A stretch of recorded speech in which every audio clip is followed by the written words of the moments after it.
Hi everyone. Sorry, I know this is a little bit of a dark video, but I've just pulled over because I wanted to share some thoughts as I was driving home. Now, I've just spent some time with a business leader of a small medium company, and I wanted to share some reflections which I think apply to us all. The questions we discussed, and the question that has come up regularly for me as an occupational psychologist who has a passion and a deep belief in the need to implement resilient learning cultures, the question that has arisen is, why would I invest? In fact, why do I need to invest, especially in this tricky time, or even in steady state, if I have loads of cash and, why would I choose to invest in building a culture? Why would I choose to invest in building a learning culture? Why is this so important and what does it give me? And what would happen actually if I don't do this?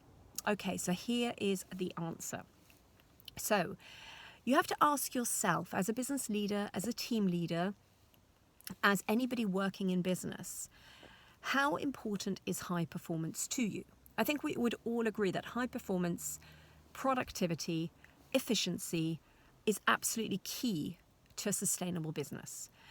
I suppose you could run a business on average performance. That does work, although average will never create the efficiencies that you would like, because if you only have average, the likelihood is that you will be wasting money, wasting materials, wasting resources of some kind or another.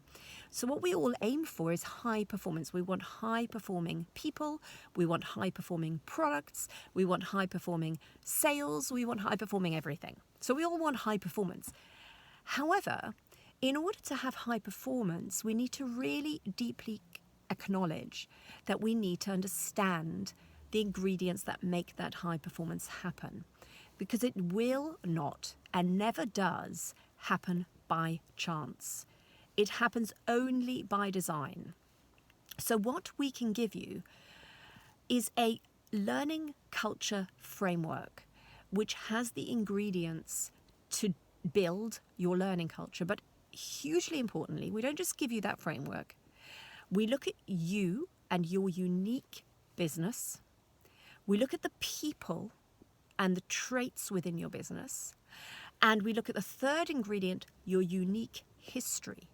And those three things together help to then create a culture implementation plan. And a culture implementation plan includes the essential strategies and people processes to make that culture happen. So just like a nutritionist knows the ingredients to help you to have the most high-performing body possible, and body and mind are interlinked. A good nutritionist will know this. But some nutritionists have expertise. So some nutritionists will know more about the thyroid, for example, or will know more about gout.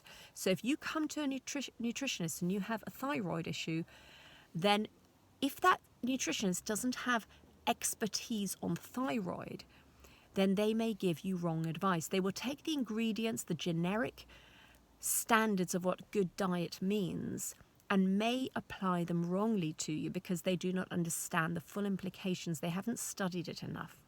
So hence, what we have done, we have studied for years, and I've developed a framework around building resilient learning cultures. That is the expertise that investors in learning will bring to you.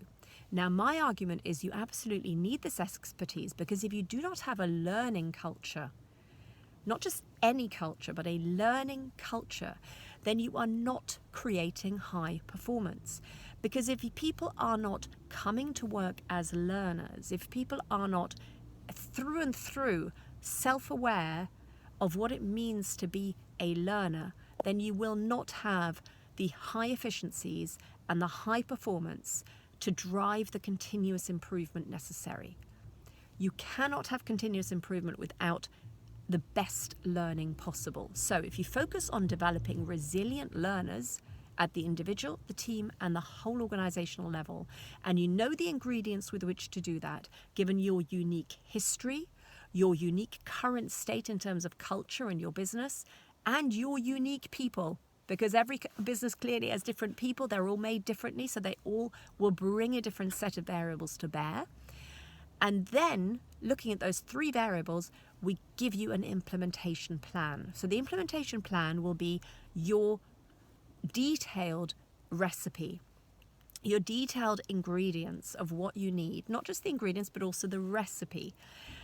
What we cannot do for you is, of course, implement for you. We can give you guidance and action plans down to a lot of detail.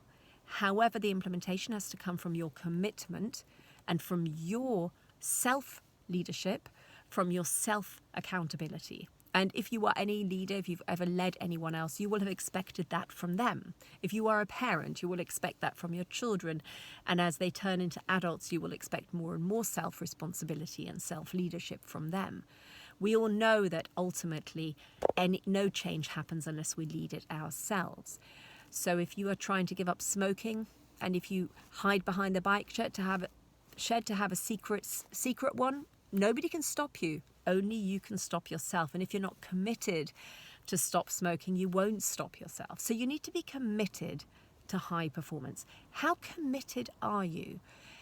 If you are deeply committed and you see how fundamental that is to the sustainability of your business and you want to really excel, then you will implement this and you will seek the support to do so. If you do not have that commitment, then you will not seek the support. But then you're also in danger of people just going into automatic mode, and automatic mode does not in any way equal high performance. High performance is about people going very, very consciously into self-aware mode, going out of the automatic, being able to analyze their own automatic behaviors, their own automatic patterning, and then adjust themselves accordingly. And that's a regular process that happens all the time. If you are not committed to develop a learning culture, which means that people are very highly aware of the factors influencing learning and how they can actually impact on that as individuals, teams, and whole organizations, if you're not completely committed to that, it will not happen. And if it's not driven by leadership, it will not happen. So you need commitment to it. If you want to discuss it with me further, if you want to see how important this is in the context of your organization, of your business, if you want to discuss how this could be implemented without having, an overcomplicated approach, but making it tailored to your needs, then please give me a call. Because now, more than ever, we need to really know those ingredients.